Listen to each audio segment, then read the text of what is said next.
सुबह सुबह का टाइम है, वेखो कुछ लोग सैर करके आ रहे हैं और कुछ वेखो अपने जानवरों चारा पा, कितना ज़बरदस्त माहौल है, बिल्कुल पुरसकून लाइफ।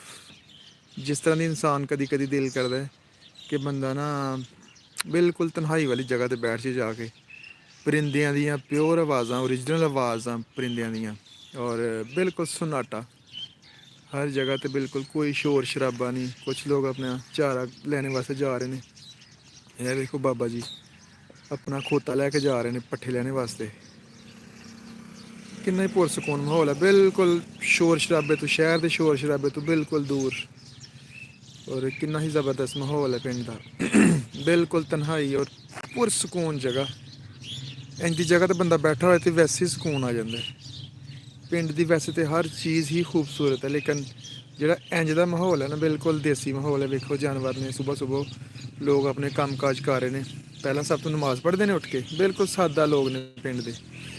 फिर उस तो बाद उठ के धारा वगैरह दुद्ध वगैरह चोंदे ने अपने जानवरों का, मज्झां का, गावां का, बकरियां का। फिर उस